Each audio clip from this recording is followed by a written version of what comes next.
Okay, glad to have everyone back. We are in the third part of our Segulot for Parnassa series. As we've said at the beginning of our shiur, that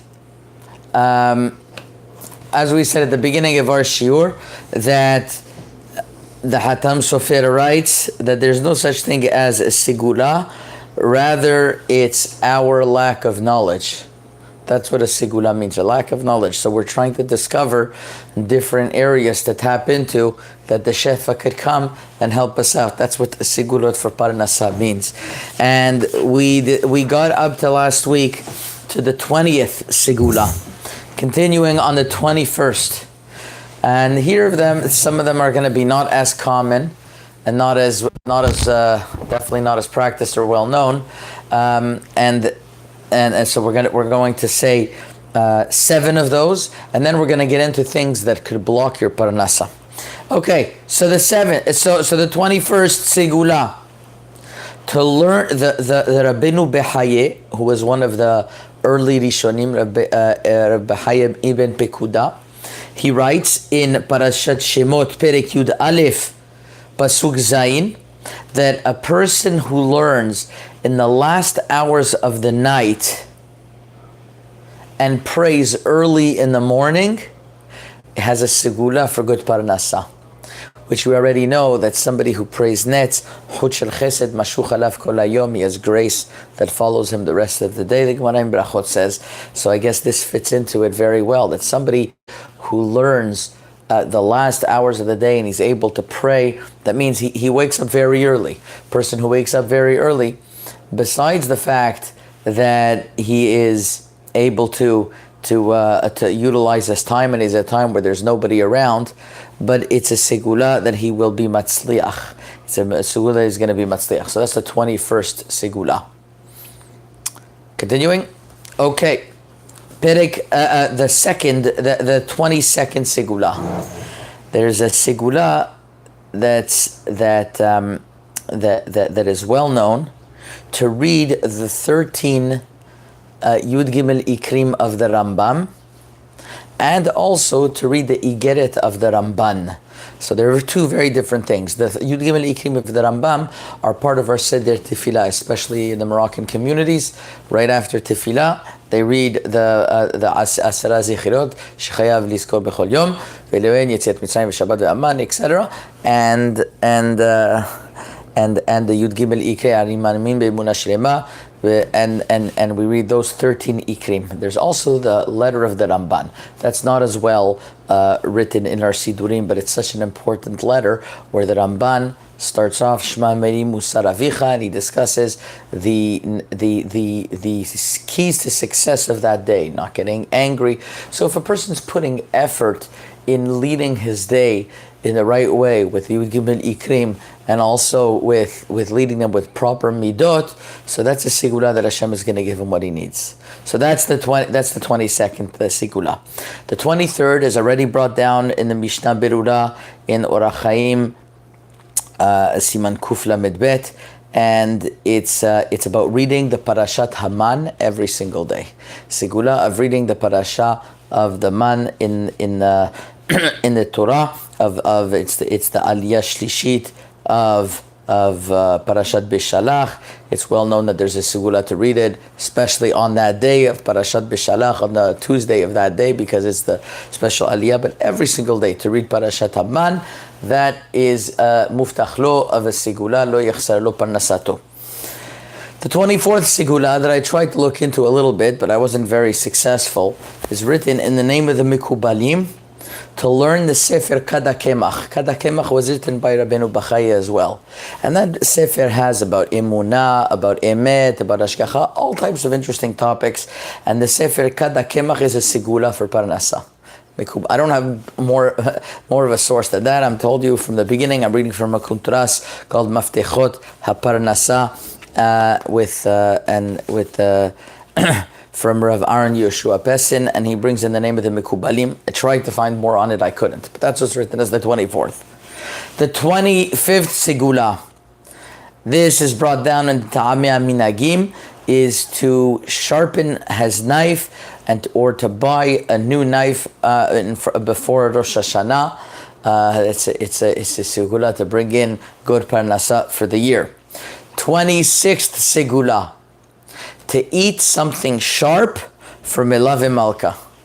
And the one who talks about this is Rav Moshe Sternbach and Teshuvot Ve'anagot Chelek Alev Siman Resh Samech Zayin. So somebody wants to have something a little bit charif. He'll start off his week in a charif type of way, and he'll have charif business deals as well. So to eat something charif for Melave Malka. 27th segula. And this is a very famous segula that the Ashkenazim have, is to prepare a shlisel challah, they call it, which is a challah in the shape of a key. It's also brought down in the Sefer Ta'amei Aminagim, Shabbat after Pesach. That's when they usually do it. Some put a key inside. I would recommend putting aluminum foil around, because you never know what was on that key, and putting it inside the challah. Obviously, this is a siman hamilta, so that Hashem should give us parnasa. I know there are those who are against it, who say it's not domit, it's minhag emori, or it doesn't have a source, but minhag Israel Torah.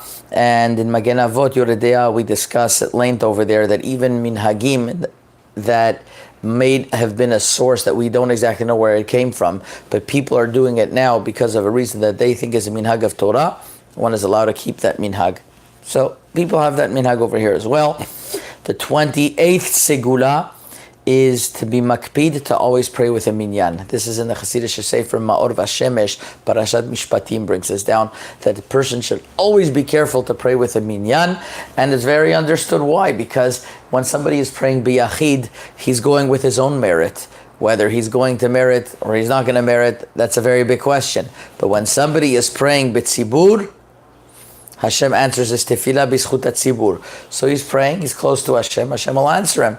Barich Aleinu, he's praying for Parnassa, Hashem will answer him. That's to pray with a minyan. That's the 28th segula. Now we're going to transition into segulot that could block a person's Parnassa, chas v'shalom. That sometimes a person can be doing good things, but he has things that are stopping him from getting to where he's going. Imagine that a person has the best car in the world, but the problem is that there's some blockage when it gets to 80 miles per hour. It can't go more. So he's always going to be going 80 miles per hour. On the highway at least. And he's always going to get stuck. So in order for a person to be able to pass that bump, is to make sure he doesn't have anything blocking him from Parnassa. Same thing too over here. A person has to make sure that in order to go to his proper derech, nothing's blocking him. So the 29th, written in the Gemara, Masechet Avodah Zarah, Daf Yud Chet Amud Bet, that when a person makes fun of things, he scoffs at things, he's a mitlotzetz. Kol ha-mitlotzetz, the Gemara says, mezonotav mitma'atin. His parnassa, it becomes lower, because he mocks things and he causes people to take things lightly. So Hashem says, midah keneged midah. Okay, I'm not going to be so concerned about his parnassa. What's the big deal? So that's Masechet Avodah Zarah, Daf Yud Chet Amud Bet. The next one, that me'akvei parnassa, we're number 30 already. And this we have, this is all brought down in Masechet Sukkah, Daf Chavtet Amud Bet, Masechet Bav Metzia, Daf Ayin Aleph Amud Aleph, discusses the following. Number 1, these are all good pieces of advice to make sure that you don't get into problems of parnassa. Once somebody pays you a loan, rip up the shtar, rip up the loan document that you have, and make sure it says paid. Why? Because you're going to keep it around. You're going to say you never paid me. He's going to say he paid you. It's going to be machloket, and we'll see soon. The machloket is the worst thing for parnassa. Number 2, in this 30th category, you have to be very careful not to lend a Jew beribit. And unfortunately, this is something that people, I don't know why, they just don't realize sometimes when they lend somebody and they think that if they're doing it business-wise, they are allowed to lend beribit. It's mamash nisur deoraita. A very, very stringent thing is written regarding somebody who's not going to wake up tchiyat mitim, somebody who lends beribit. Very horrible things, and that's an isur that somebody has to learn about, because there are proper ways to do things. If he changes his loan into an investment through a heter iska, it would be allowed. He just has to know how to make a heter iska. And there are certain things that a person doesn't assume that it's ribit, but it is ribit. For example, if you take a mortgage for your friend and he pays you, even though you're saying, what do you mean? I'm not gaining anything from it. It doesn't matter, because the bank doesn't care about your relationship with him. They care about you. So they don't know about your friend. So your friend is paying you, and you lend him a certain amount of money, he's paying you more. It doesn't matter that you're paying it back to the bank. Between you and your friend, there's ribit.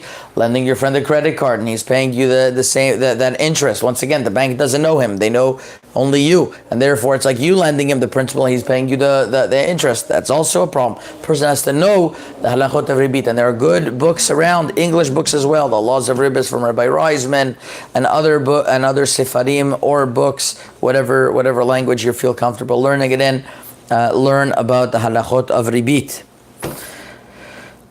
To also say that, to shake off responsibility and put it on your friend. Sometimes you have certain responsibilities. That's also negative for Parnassa, the Gemara writes. Also, protesting those who do averot. And you don't. You say, you know what, I'll just let them do whatever they want and I don't protest. That means you don't really care about Hashem's word. You see the people violating things of Torah. I say, it's none of my business. He does his thing. I do my thing. America's a free country. But it's your neighbor. He's doing things that are wrong, and you have the power to tell him something. Not that he's going to laugh at you and it's going to be a negative effect. You know that it's going to help, and you know how to do it properly in the proper ways of chokhmah. And you don't, that's a problem. And also, once you already were blessed with riches, not to start lording it off others, showing it off, and being arrogant about it. That the Gemara says is also a prime way to chas v'shalom lose one's parnassa. So that's 30. Where there was a lot of subcategories in 30 based on the Gemara and Bava Metzia and Sukkah. The truth is, I would have separated each one in different categories, but over here they put it into one long category. Okay.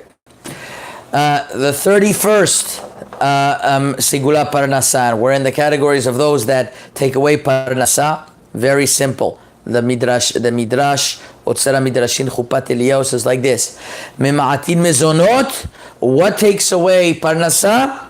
Meriva ve'erva. Machloket, that means meriva means fights, and getting into illicit relationships and any illicit behavior. That takes away Parnassa, because it takes away the shefa. It takes away shefa. It brings the negative energy.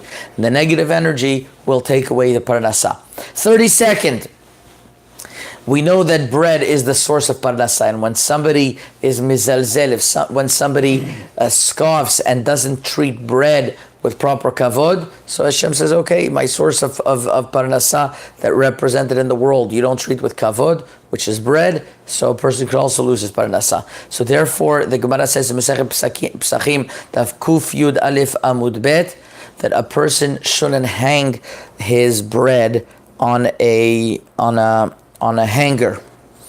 And also the same thing, he shouldn't leave crumbs on the ground. We should always make sure to sweep up the crumbs, and also he shouldn't leave crumbs in a way that are going to be in a place where it's going to be disgraceful for the bread. There's questions that the poskim deal with. What about a person he has his bread, a sandwich, and he comes to work and he wants to hang it on the hook that's on the door. So it's like he's hanging bread. So there are some that suggest that he shouldn't do that. He shouldn't hang the bread. Some say, no, nowadays the derech for children who come to school, they have their little place where they hang the bread. Al kol panim, it's something that a person should be aware of, that wherever he's able to avoid not hanging the bread, he shouldn't. And the same thing, lo le'aniach ke'ara al piakad, not to put a plate on top of a jug. Gemara in Pesachim Daf Kuf Yud Aleph Amud Bet writes, I don't exactly know why, but that's something else that could bring to anyut. The 33rd thing that could block a person's parnassa, I think we are already past our quota. I think I'm going to do a few more, and then we'll call it for today. The 33rd thing is not to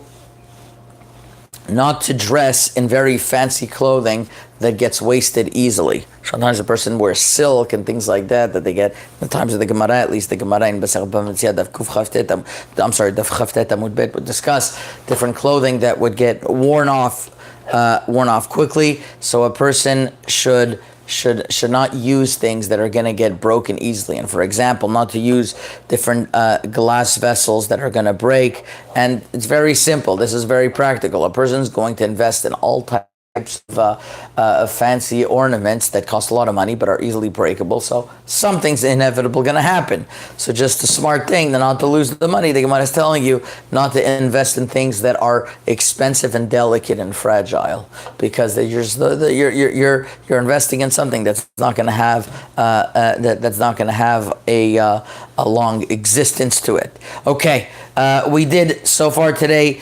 13 different steps. I'm going to review them quickly. Number 1 is to learn in order to increase your parnassa, learn early, the last hours of the night, and pray early. That's from Rabbeinu Bachaye. You say the Yud Gimel Ikrim and the Igeret of the Ramban every day.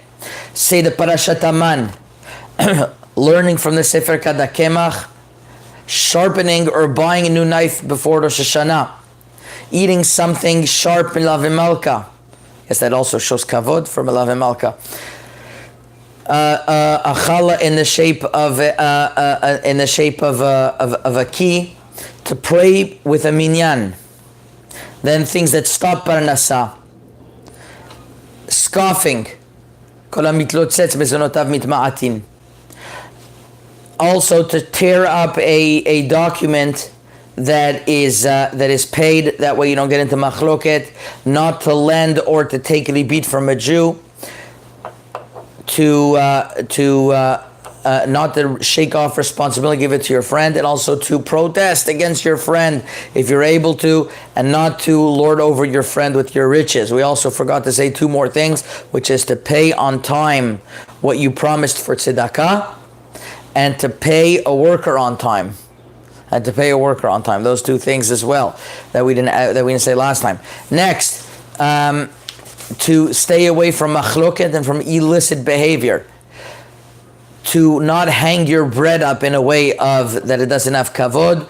To sweep up the house from different things that have different crumbs, and not to put a plate on top of a jug. Not to wear clothing that are delicate and fragile, or to use things that are delicate and fragile, to invest in them. All of those things could take away from parnassa. So Yehi Ratzon that this is the part 3 of the series. Next time we're going to finish Be'ezrat Hashem this series, the last part 4, about things that keep us away from gaining parnassa. Chazak u'baruch.